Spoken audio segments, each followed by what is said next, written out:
Welcome to Sports Scope, the most influential sports talk show in the nation.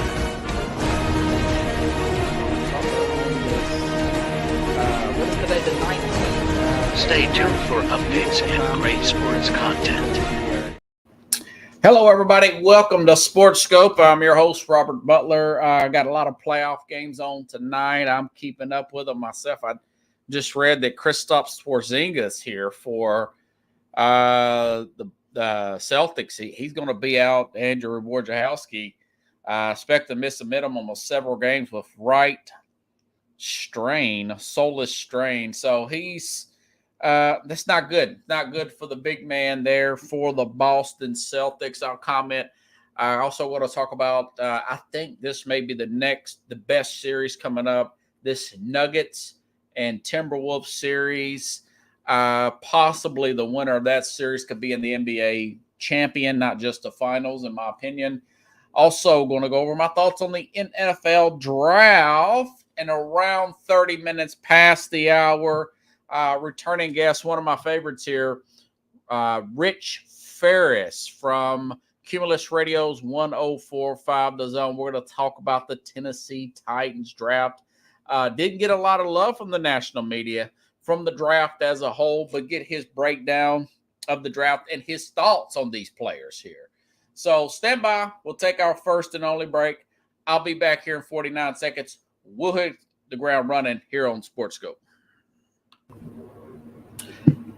Hello, Sports Scope followers. The program has seen tremendous growth since going 5 days a week. I just wanted to thank everybody for your cash contributions and sharing the program with friends and families. Just a reminder, if you want to contribute to the program, go to the Cash App, the cash sign, and Sports Scope.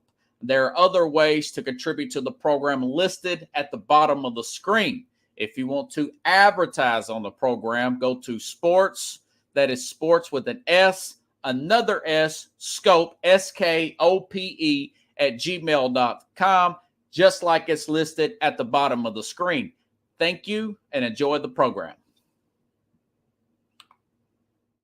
Alrighty then, trying to get my screen squared away here. But anyways, let's talk a little bit about the draft. Now, folks, I've got to go out of town later on this week. This will be the last live show of the week. I'm trying to get things situated here. Not sure when I'm going to be totally situated here, but eventually it's going to be to regular 5 days a week live show. This kind of bear with me here. Just working on a few different things here all at once, and it's a one-man show with a limited budget. So this kind of bear with me because I do know that part of the marketing of this show is getting those clips out, which is a lot more time-consuming than one would think, okay? All right, so we had a draft. We had it completed. So the draft thoughts, the truth about the NFL draft, experts and whatnot, that nobody really knows these players past the second round unless they're a skilled player from a major Power 5 conference, except for maybe a Mel Kiper, and he doesn't bat 1,000. Some of you older listeners recall, I don't know, 15, 20 years ago, he said USC's Mike Williams going to Hall of Fame. And the guy was pretty much a bust at the wide receiver position. So nobody bats 1,000. Nobody really knows. Who would have thought Puka Nacua, a 5th-round pick with the LA Rams last year, would end up being a Rookie of the Year candidate? You know, he barely. I would have voted Puka Nacua. All the records he set as a Rookie of the Year. Stroud ended up getting it, C.J. Stroud. But remember, Stroud missed 2 games with a concussion. Puka did not. And this guy was a 5th-round draft pick last year. So that's just one of many examples. Audemars St. Brown just signed a major extension with the Detroit Lions. He was a 4th-round pick. So people really don't know. Some players, I've watched the University of Tennessee players for over 30 years. I've seen certain players, and I thought, okay, that guy's going to be a star. This guy's going to be a star in the NFL. And then I realized that the guy's just okay in the NFL. Or I'll see a guy from Tennessee think, well, he was very average at Tennessee. He'd be lucky to make the roster. And that guy would be a Pro Bowler. So it's just really hard. A lot of it is system. A lot of it is keeping the players staying healthy. It's I guess Pickles, it's pretty much a crapshoot, to say the least. Once you get past the second round, and even in the first two picks, we don't never know. So again, Puka Nacua, 5th round pick. Who would have thought, right? And of course, with all these wide receivers, there was a study that came out last week before this draft happened that receiver is the biggest over the past 20 years biggest bust rate of any position. I would have thought it would have been quarterback, because quarterback is so hard to find. Less than 25% of wide receivers hit. So there's a lot of wild grades here. I've got Rich Ferris coming up here past 25, 30 minutes past the hour. We're going to talk about the Titans. The Titans, the Athletic, says they had the 25th, what did they say? Yeah, the 26th ranked draft here. They said it was towards the end there, okay? And, of course, they said the Steelers, which I didn't see much with it, and the Lions, I didn't see much with they were 2 and 3. Now, I understand what they say with the Bears, but they had the Falcons at 32 because they simply did not like the fact that Michael Penix was drafted in the first round, and I disagree with that. So I guess it's opinions are like rear ends. Everybody's got one, right, Pickles? Okay, so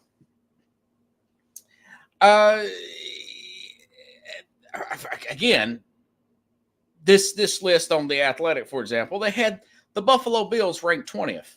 All right, well, the Bills had a lot of holes, okay? They got rid of Stephon Diggs. They traded him. I thought that was addition by subtraction with his behavior. We talked about that ad nauseum on this program here. They're going to get an extra second-round pick in the 2025 draft. They trade down twice in this draft. One of them with the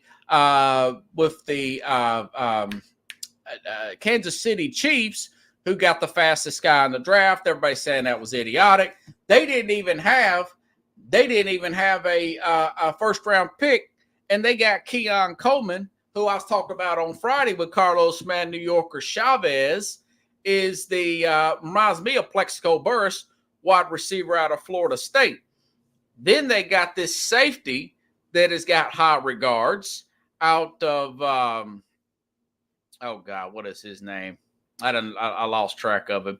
Got a safety out of Utah, Cole Bishop, that I thought was a very good pickup as well in the second round.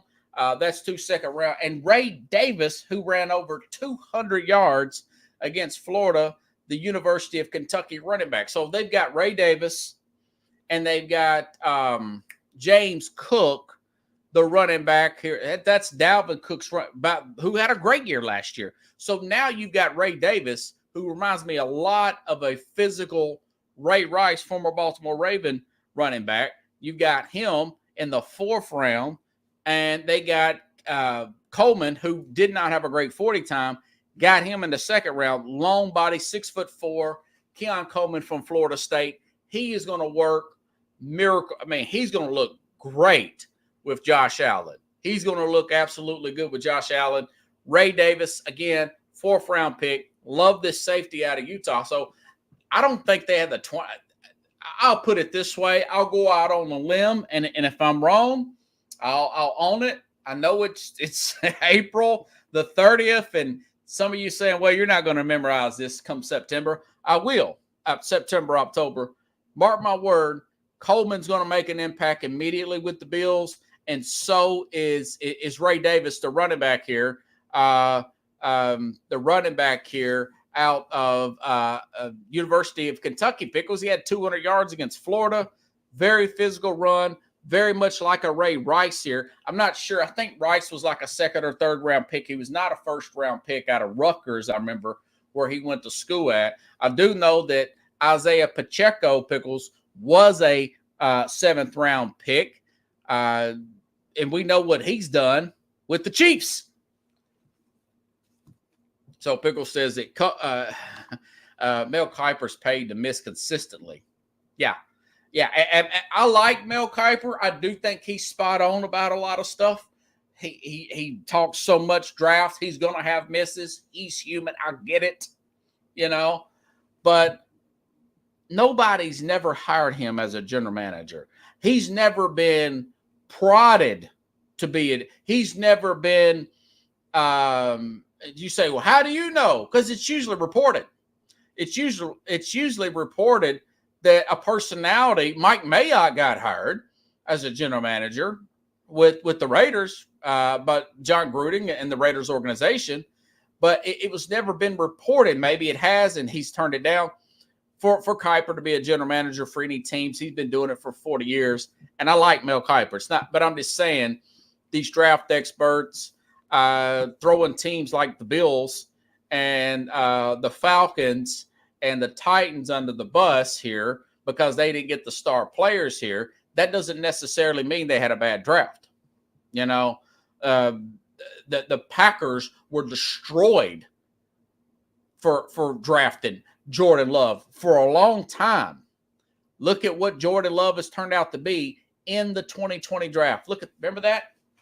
The guy sit for 3 years. They were destroyed for that. And now we know what happened. So, again, it is what it is. A couple other notes here. The Jets, listen, the Jets made a big mistake with Zach Wilson. Yes, I own it. I said it. They have missed on Micaiah Becton. They missed on offensive tackle. They missed at quarterback. But they've also had offensive rookie Garrett Wilson of the year, defensive rookie Sauce Gardner of the year too. So Joe Douglas is not a terrible general manager. I still like Olaf Fashanu. Again, like Madden New Yorker, no sacks allowed on his side. I like the discipline of the Jets not taking Brock Bowers, knowing that they needed extra help at the offensive line. A typical team like the Jets in the past, not Joe Douglas managed teams, in the past would be tempted to take a big, salacious name like a Brock Bowers just to make headlines, and they didn't. They stayed disciplined. They added the extra depth to back up Tyler Smith, maybe even beat out Tyron Smith, former Dallas Cowboy, at that left tackle position. Kudos to them. And plus, hey, listen, they got Jordan Travis, former Florida State quarterback, in the 5th round. That's about as this guy. They were undefeated. Remember, he got hurt towards the end of the year there. That's why that they had such an awful showing and did not make the playoff here. Good developmental guy. Maybe Jet fans, he sits 2 years behind Aaron Rodgers and learns, and maybe you have a Jordan Love 2.0. He's got some talent. Yeah, Jordan Travis has got some talent here. Now, all that being said, the whole thing can blow up, and Woody Johnson could go off the handle in January and fire everybody and start over. But again, I like that pick here, and of course the Bears there, they've got good draft grades. I did want to reemphasize, listen, Caleb Williams, I want to say, I said this last Thursday during the draft. I can't state this enough that I've never seen a player, and there may be one in the past in my Rolodex in my mind, but usually when you're the number one pick, you don't have the kind of team that he's got as far as skill players. Roman Dunze, considered elite receiver, they drafted at 9. You got 2 Pro Bowl, DJ Moore, Keenan Allen, veteran receivers there. You have a tight end they just gave a big Cole Kmet, just a big bunch of money to, which he deserved it. I love Cole Kmet. DeAndre Swift at running back here. They've got 2 tackles that they're very confident in, right tackle, left tackle. They got above average defense. You don't get that, Pickles, for a number one pick to walk in a situation. Now, only thing better, could they have hired Jim Harbaugh instead of keeping Eberflus, yeah, and Shane Waldron? But everything else, he's walking into an ideal situation. I like their offseason. I like the fact they extended Jalen Johnson at cornerback. So it will be on Williams if he does not succeed, or at least show great optimism for the organization, considering the weapons that he has. That being said, they are in a very tough division. Green Bay is going to be very good.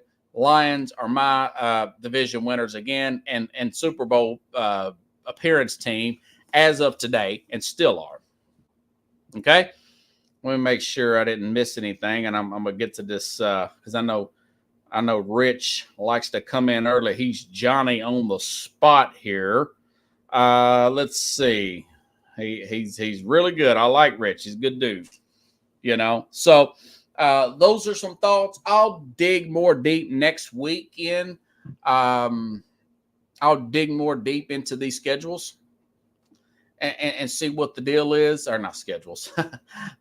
Pickles put something about a schedule here. I'll dig more deep into these drafts and comment as we go along on certain teams. It's a big deal. We'll go into some off-season rankings now that everybody's air quote off-season has been complete, since we've had free agency draft and whatnot. And I'm out of Nashville. I've got Rich Ferris coming on here in about 15 minutes or less here. And I tell you what, I think the Titans are one of those teams that had a very good offseason, to say the least. Okay. All right. Switching to the round ball real quick here. Let's see. Bears have a mediocre quarterback, should win. Bears need to upgrade off-season workout schedule. Yeah, you hope they got an easy schedule. Texans may need another good draft. Okay, now we have a well of a playoff coming here pretty soon. Saturday, probably some of the best basketball of the NBA is coming up. The Denver Nuggets and the Minnesota Timberwolves. All right. Last night, Denver beat the Lakers in a tough. It's a 4-1. Every game was tough. They had to come back and win. Jamal Murray supposedly had a mild calf strain, still had 32 points, had the game winner last night as well. Very, very good win, but it wasn't easy. It was not easy for Denver. They did get the win. They're going to play Minnesota Saturday, who complete a sweep. I tell you what, very impressive, fashionable sweep there for Minnesota Timberwolves. Everybody's talking about Anthony Edwards. If you've been watching SportsScope for the past 2 years, I've been telling you this guy's coming. This is the team that I thought that would possibly show up last year. Okay, Minnesota went out and got Rudy Gobert last year, and let me read the details of this. And everybody, all the national media, all the networks said this was terrible. They got worked. But this is going back. Let's go back 1 year and 1 month ago, just about 1 year and about 4 or 5 weeks. Excuse me. Minnesota traded 4 first-round picks, 1 first-round swap, the draft rights to Rookie of the Year candidate Walker Kessler, and veterans Malik Beasley, Patrick Beverly, Jared Vanderbilt, and Leandro Bolmaro to the Utah Jazz for 3-time Defensive Player of the Year Rudy Gobert. And, man, I mean, the basketball experts, I thought, wait a minute. So that's Rudy Gobert, very good defensive rim protector, putting it lightly, 3-time Defensive Player of the Year, with Karl Anthony Towns. You got Conley on that team. Tremendous role player. I just mentioned, who was it, Naz Reid, that he's won 6th Man of the Year. So you got that nice balance there, a veteran young guy. Now, Anthony Edwards, again, I've said this, I figured this out probably a year and a half ago, maybe two, that Edwards, he was there to complement Karl Anthony Towns. Edwards is a star on this team. He's better than Anthony Towns, and I was listening to Doug Gottlieb, college basketball expert and NBA guy as well, talk about this on Jason Whitlock's Fearless show yesterday, talking about Minnesota being a year ahead, knowing Denver was the best team a year ago. Listen up, and saying what I've been saying, that was a pretty good deal there. That was a pretty good deal, even though he's going to be post 30 now, Rudy Gobert. Here's Doug Gottlieb talking about the Minnesota trade with Utah. 2 years now, so they have some cohesion. But when they made the Rudy Gobert trade, that was really, really forward thinking. They knew who the best team was, and they were ready to take them down. And the rest of the league is trying to catch up to, now you got to be big. Because remember, again, if you look at Denver, it's not just about Jokic. Aaron Gordon's 6'10", 6'9", maybe, right? Michael Porter Jr. 6'9". They go 6'9", 6'10", 7 foot across the front line. You got to have size and versatility to compete with them. And I do think Minnesota has that. Nobody pays attention to the regular season. That's why we had to see it for real against Phoenix. Now, who have been saying that? I've been saying a way to combat, let's go back a few years, okay? Let's go back 5-6 years. I've been saying this since there were rumors that DeMarcus Cousins was going to get moved before he got hurt really bad. I think he tore his Achilles or something. That why don't you just go big? Why don't you go big? Use one of these European bigs and have an inside-out game and maybe add an extra big instead of going small ball, 3-ball centric like everybody's doing, and only one team is very successful with that, and that was the Golden State Warriors. Okay, I was right there, and now fast forward, like he said, Doug Gottlieb said, listen, he was a little bit off there because I know the actual measurements here. Aaron Gordon 6'8", Michael Porter 6'10", and then you got Joker, who is 7 foot. That's a big team right there. I mean, that's a big front three here that can, and a lot of coordination there, a lot of inside outside game there with Murray, who's got this cap. By the way, this really worked out good for Denver because they're going to be again, this game's not going to be played until Saturday. It's not even going to be played until Saturday. They're going to need the time off. I'll say this, and I just read, I feel bad for Boston. Porzingis is going to be out several games. That's their big. But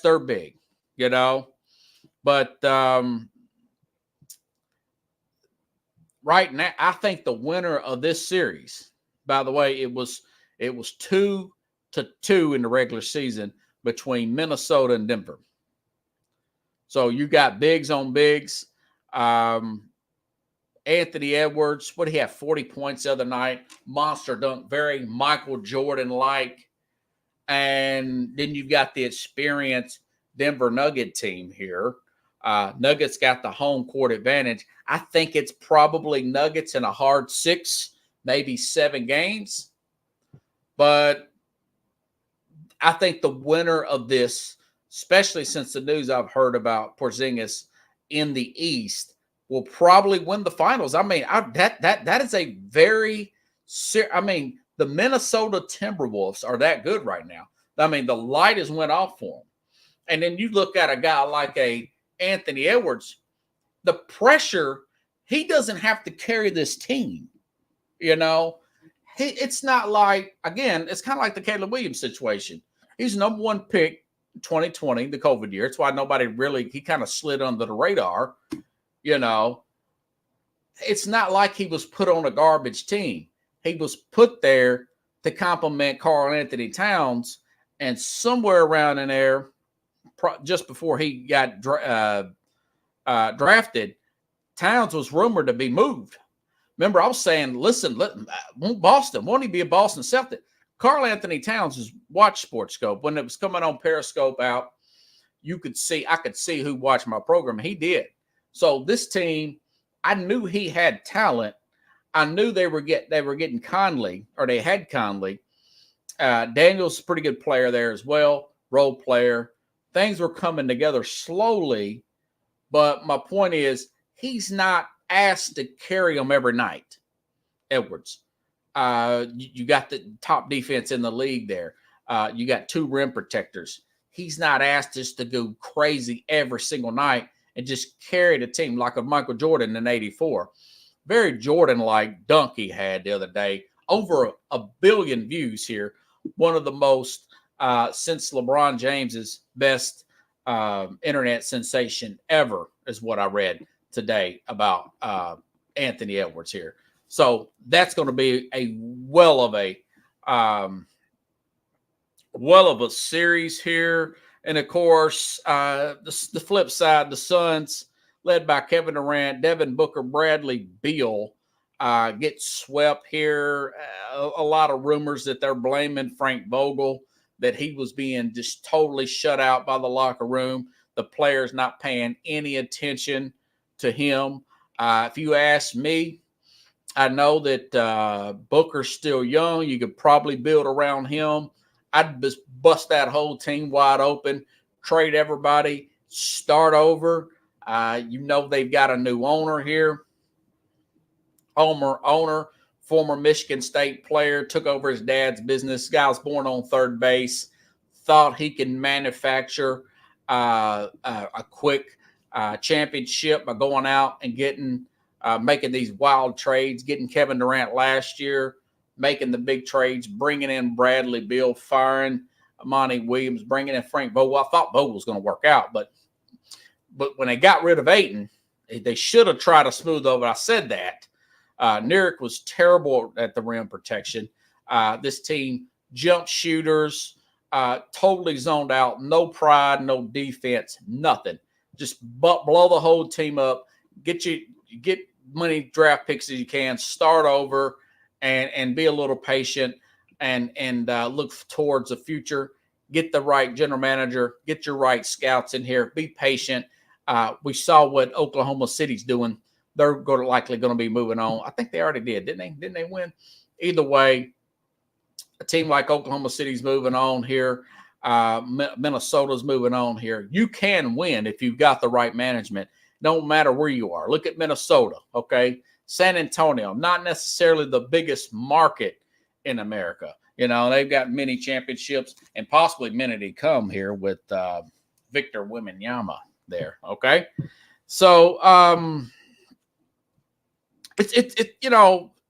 as far as the Lakers are concerned, I mean, this idea to even think that Darvin Ham would be on the hot seat when he's the only guy that even close, since LeBron's been there, to get that team to play defense. If anything, they should move on from LeBron. But they won't. They won't. There was a report today that LeBron is going to end up signing, going to be there 2 more years.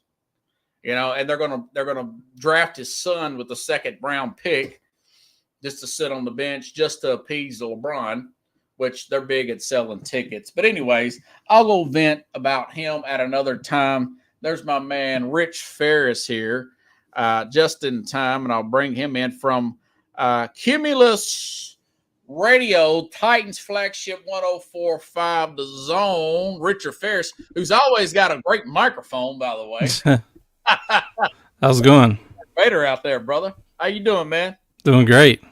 Hey, listen, if I cut you off soon, it's because we're on Roku TV, and I don't want to go into through the Northeast streaming sports people. I don't want to go into the next hour into their show, so I'm trying to keep it within that 5 minutes before the show ends, before the top of the hour. So I'll make sure not to forget to plug your show, Big Tan and Rich, which comes on 9 p.m. Central Wednesdays? Yeah, Wednesday, 9 o'clock Central Time. Big Tan and Rich. You can find us on Spotify, Apple. Those are where most people find us. So Pickle still Well, remembers you, brother. yeah. Before you came backstage, man, I was telling the audience here that a lot of these national experts, I like Mel Kiper. I really do like Mel Kiper, but he's been way off before. He gave the Titans a C. I read the Athletic. You read the Athletic. He said the Titans are 26. One of their writers said Titans had the 26th ranked draft here. And I think my point is, who really knows after the second round? Not unless it's a skilled player from a big name conference. Well, who really knows? Who knows about Puka Nacua, Richard? The draft grades are the most overrated thing. They're fun to look at. They're great, but nobody knows anything. I mean, the real time to grade a draft is 3 years after. So if we want to grade the 2021 draft for the Titans, which is horrible, by the way, you can do that now. You can't really do a draft grade for this draft. It's just that's my point. It's not finished. Right there with me too, brother. That's what I was saying. Okay, I was a little bummed out that Joe Alt. I'm still a little irritated with Jim Harbaugh taking Joe Alt, but I've gotten over it. It's been about 72 hours plus. So, J.C. Latham, don't let me put words in your mouth. What's your thoughts, brother? Well, I think they wanted Joe Alt. I think it's strange that I figured it, and I put out what I figured was their draft board on Facebook, on my Facebook page. Monday before the draft, and I felt like it was pretty spot on, especially how it played out. But I figured the Titans were looking at if Marvin Harrison Jr. was there, which we all thought that was not a chance at all. He was the top of their board. Then Joe Alt, then J.C. Latham, then I think Malik Neighbors, and so on. And so I think it's interesting the Chargers took Joe Alt when they could have took J.C. Latham. I felt like that was a better fit for John Harbaugh. Yeah. They don't need a left tackle; they need a right tackle. And it's just kind of funny how they swapped out. I was hoping that the Titans would have gotten Joe Alt because I think he's more of a true left tackle. I think J.C. Latham is very capable of being left tackle. He played at high school, and I think before he got to Alabama, I'm not sure if he was playing for another school or not, but was going to play left tackle. But at the time, Evan Neal was there. Yes. So they moved him to right and just figured they would have just two really good tackles, which they did. And, so, I mean, I like the J.C. Latham pick, knowing that Joe Alt's off the board. Yeah. And I was telling the crowd here the other day, I counted it, man. 6 tackles after Latham in the first round. So that tells you he was pretty good. And I also read that Carthon said he had multiple trade offers and stayed with Latham. What have you heard about that? Yeah, I mean, there's always going to be trade offers on a lot of their, picks. I know that they had a lot of calls for their 38th pick in the second round.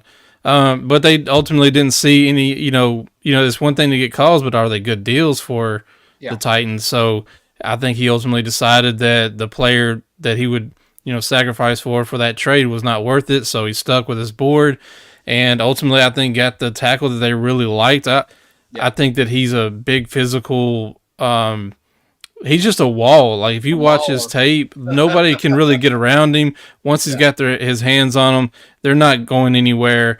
I think the only knock really he had was he had a little bit of penalties, but I think that comes naturally with the right tackle being, especially in the run game where he's very physical.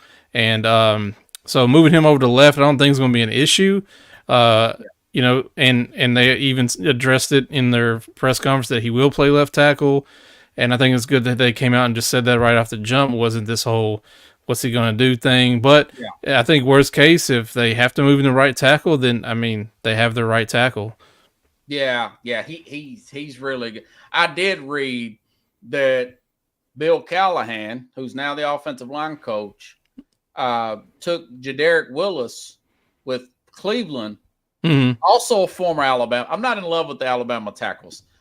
Also a former Alabama tackle, moved him from right to left. He got a second contract, very successful there. Yeah, I think J.C. Latham's way more talented than than him, and Cleveland had success with moving him Yeah. around. Obviously, like you mentioned, Bill Callahan is here in Tennessee now, and is expected to work magic with this offensive line. They've signed a really good center. They have a second year left guard, and now they're left tackle. So they have a couple of veterans for their right guard, and Dylan Radins, who was a second round pick a couple of years ago, in the mix, and then the right tackle position, they have numerous guys that they can have a battle for. I think Petit Ferrer is somebody that would probably win that battle as of right now, but and he was a third round pick from Ohio State. That I think is pretty solid, and I think with Bill Callahan's coaching, he could possibly be a really good starter.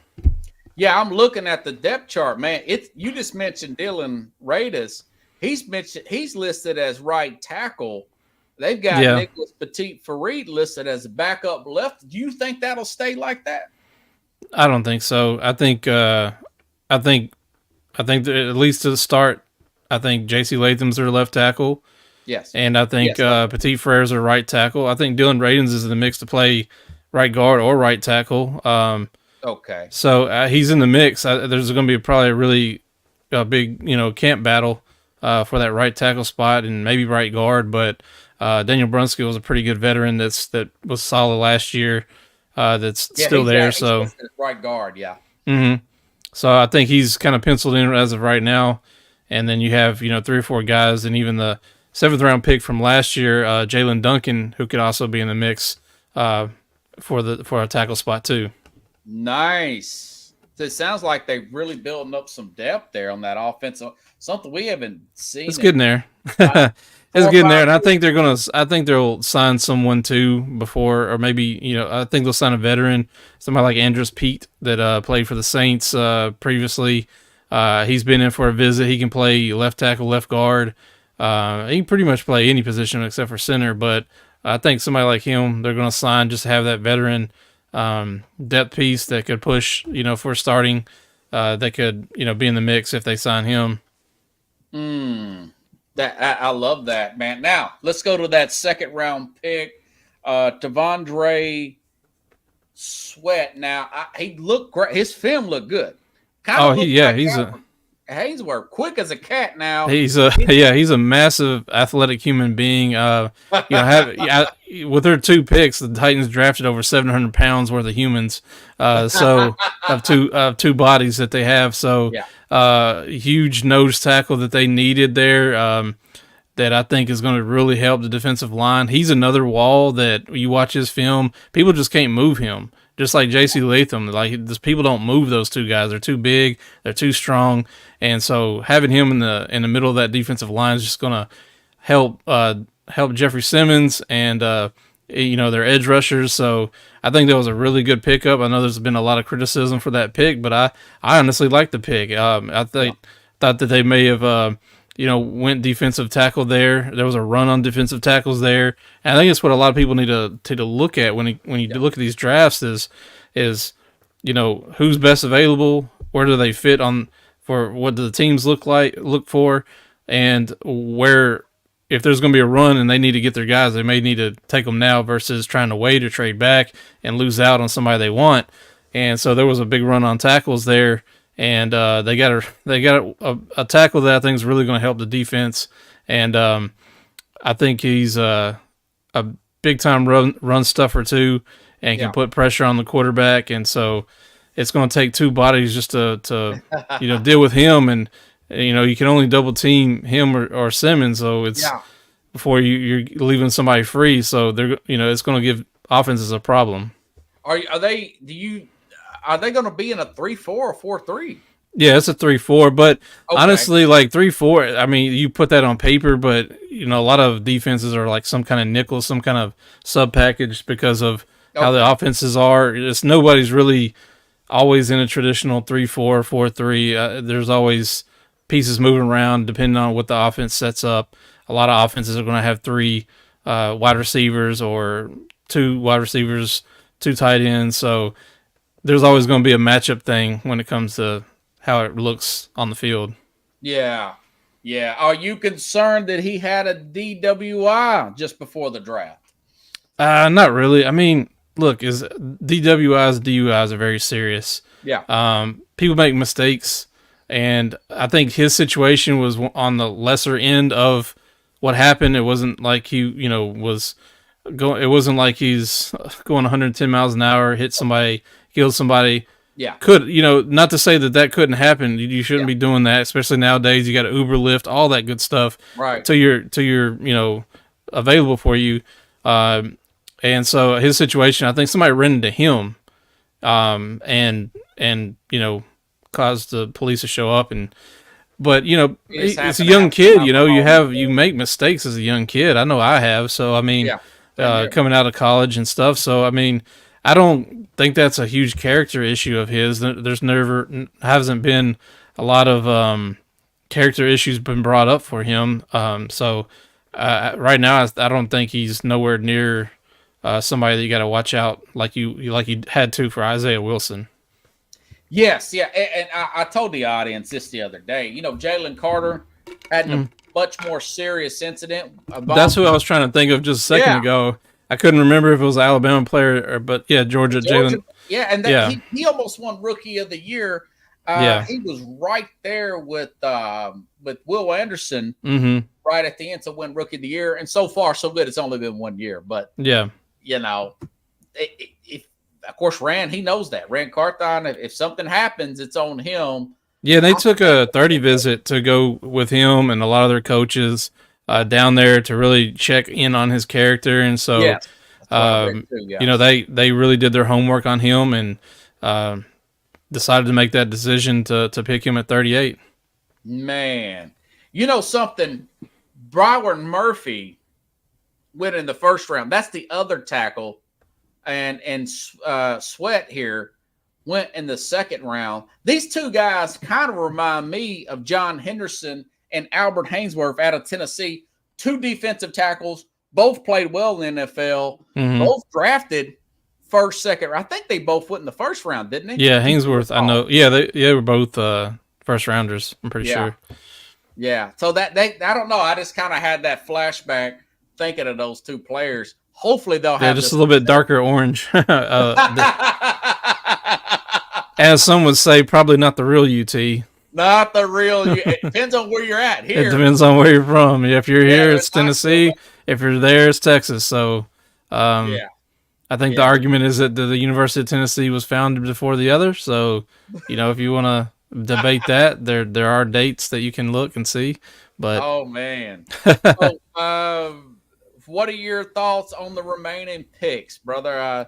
I saw something about, didn't they get a linebacker from North Carolina? So they didn't have a third round pick, and it felt like forever before they got to pick. Cedric Gray. Cedric Gray from North Carolina, very good middle linebacker, very productive, 3-year starter. Pretty sure a team captain, all the accolades you'd want out of a middle linebacker. Tackling machine, can cover in coverage, cover tight ends and people up the middle. Very excited about that pick. I'm surprised he was there. And they desperately needed a true middle linebacker. So I think that he'll probably get a start right away coming in. So I really like that pick. Their fourth round or fifth round pick with the corner from Louisville, Brownlee Jr. Brownlee. Yeah. I'm calling Brownie because I'm thinking about brownies, but yeah. Brownlee. Yeah, Brownlee Jr. Very aggressive corner that I think fits exactly what this defense is about. With the new defensive coordinator coming over for the Baltimore Ravens. Yes. He's a very aggressive, defense, especially with his DBs. Obviously, they made moves to get, two of the better corners in the league that are very aggressive as well. And I think a lot of people compared Brownlee Jr. A lot to that style that he's looking for, and just like Janarius Sneed, there's a lot of comps that's similar to him and Janarius Sneed. Yeah. So you watch his tape, it's just you just see him hitting people, being aggressive, pushing people off the line. So a lot of that style you see in him that I think that they're looking for in this new defense. And the same thing for the safety from Miami that they selected. He's a very aggressive hitter, but I think he's going to play more linebacker or almost like a dime safety where he's in the box. He's very big. He's I want to say 6'3", almost 240. He does look like a linebacker, don't he? Yeah, and I'm pretty positive they're going to put him at linebacker to start. Yeah. Mm-hmm. He's you'd put on his tape and you just see him hitting people hard, like running people down, hitting them, out of bounds, and just a very aggressive DB.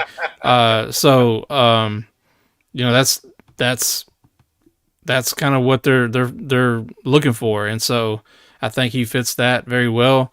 Their sixth round pick, Jaquan Jackson, the wide receiver from Tulane, was interesting. With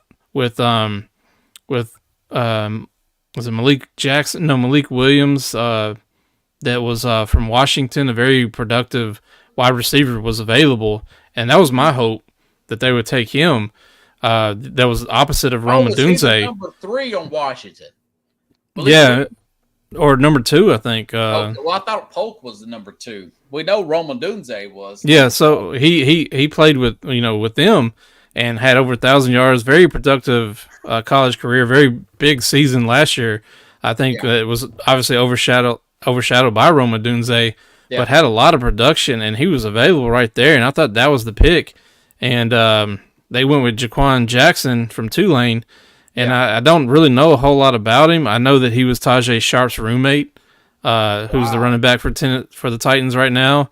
Yeah. And so I'm sure they know a lot about him, done their homework on him. I know that since the kickoff rules have changed and everything, I know he'll be the return guy right away. He's very explosive, very fast, and could be. About that new kickoff? I'm kind of excited about that. It's exciting because the last few years it's just like it hadn't really even been a thing. Almost, so it is something that I think that's smart for them in the 6th round. See a guy there that has that ability and can be a slot receiver that runs a high 4.3, low 4.2.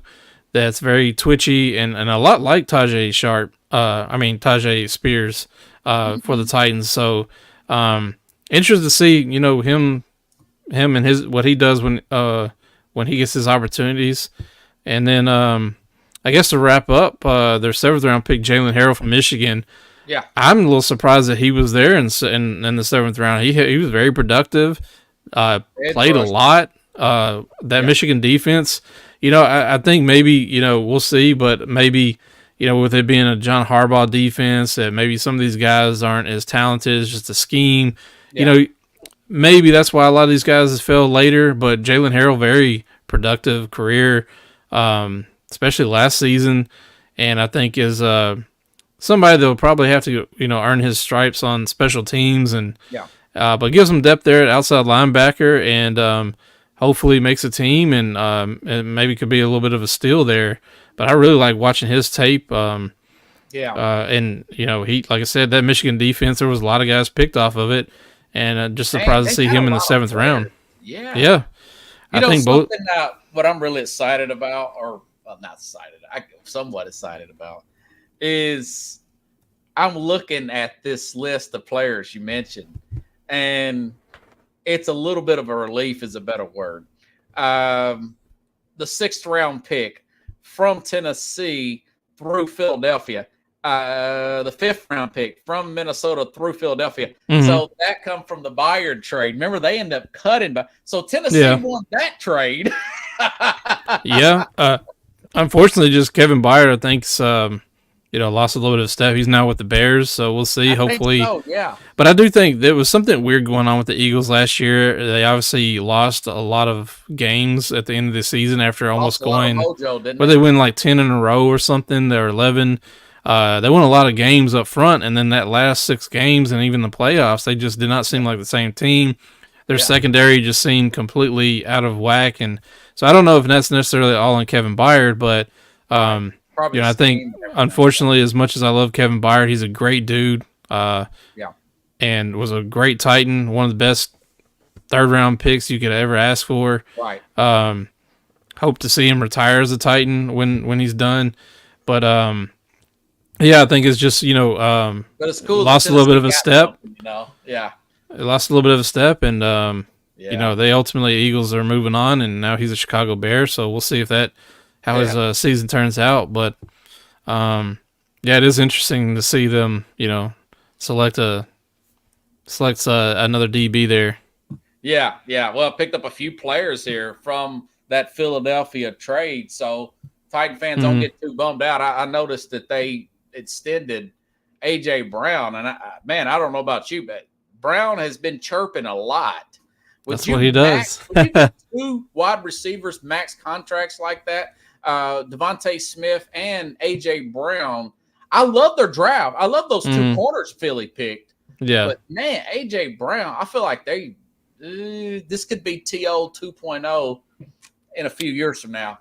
I don't know. I think it's a body type, and I don't think he's as a diva as T.O. was, but he definitely can rub people the wrong way or come off a way that isn't. You're just kind of like, what are you doing? And yeah. And he complains when they're up big in games about getting the ball. But AJ's a player. I mean, on the field, the guy is just amazing. I mean, one of the best receivers in the league. Had 2 really good seasons with them. Yeah. So, but I think they're giving those contracts because they haven't extended Jalen Hurts, right? So I thought they did last year, actually. Oh, they did. Okay, I was about to say maybe they're still in that. In yet, Rich? I don't know. They got monopoly money up there, brother. Yeah, I was hoping that I was thinking that maybe they were in that window of that's why they're able to spend that money, but they've had a lot of changes too, especially on defense. So, but I think that they tend to got a new coordinator. Yeah, they tend to accumulate some really good players, and well, those 2 corners are great, wouldn't they?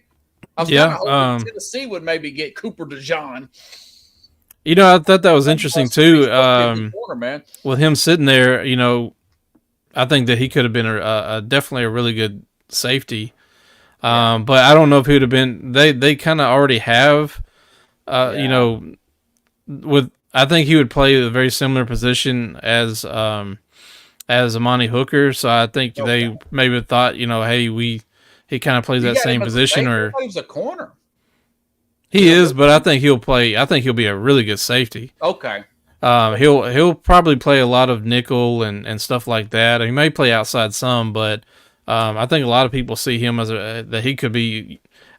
Eric Weddle was a comparison being thrown out a lot with him. Oh, Weddle was great in his game.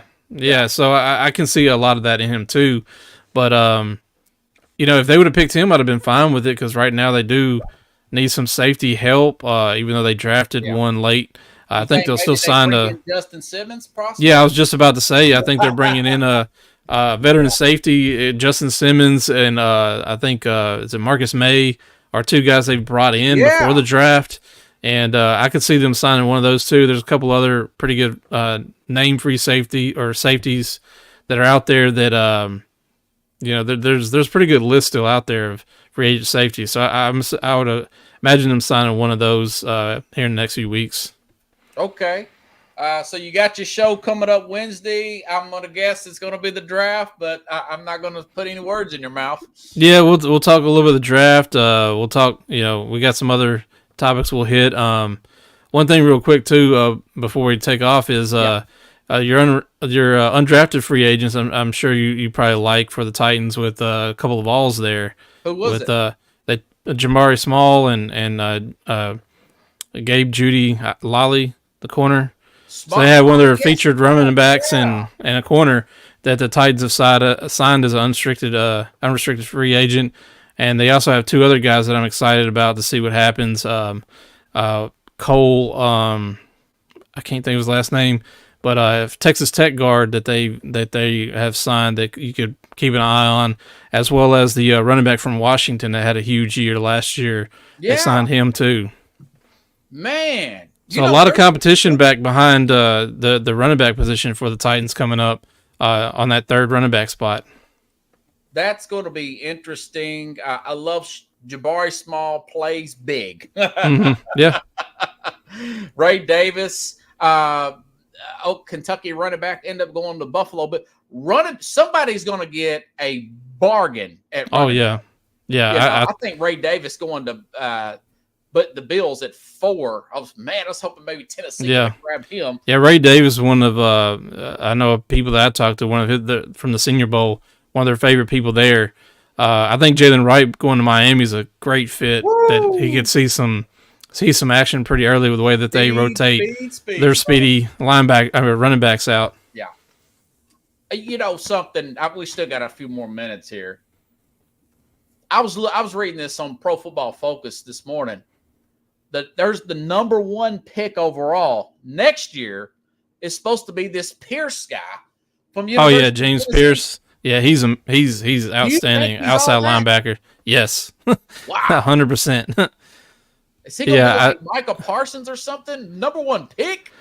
I don't know how I would compare him, but he is a very good outside linebacker that's still very young. Had a pretty good season last year, but I think he could really explode this year and be, I think a top 5 pick at minimum. Yeah. They're saying he's the best prospect, could be number 1 overall pick. And I thought, I don't know, man. There's always a quarterback that's going to rise up, Yeah. Maybe Quinn Ewers blows up, with Texas at quarterback or. Yeah, it really depends on what team it is, if they need a quarterback or not. I think whoever the team, he could definitely be in the mix of a team that doesn't need a quarterback in that top 5. Yeah. Anything else going on do you need to plug, man? I don't think so. Just, exciting draft. I think Detroit did a good job for hosting. I think a lot of people in Nashville are kind of wanting to take the crown back in the attendance record. Would love to see it come back here sometime soon. I think just an exciting draft. And, for everybody listening, if they want to catch our show tomorrow night, 9:00, Big Ten Rich on Spotify, Apple. So check us out. Yeah. Rich Ferris, 104.5 The Zone. Always got the inside, man. I always learned something that I didn't know prior to the fact. Go back and listen to stuff. Yeah, and I'll plug it, and we'll put it out there on the internet. Appreciate it, Rich. Have a good night, man. You too, man. All right, buddy. See ya. Kick from studio. So everybody, I'll be back here probably Monday or Tuesday of next week. Have a lowdown, give you some playoff talk, start doing this team by team, going over these draft picks here, doing a little bit more in-depth dive, be a little bit more settled in. Have a good night, everybody. I'll see you then here on Sports Scope, and make sure to tune in tomorrow. Of course, I'm going to have awesome replays, great interviews that you may or may not have seen in the past here. Thanks, everybody.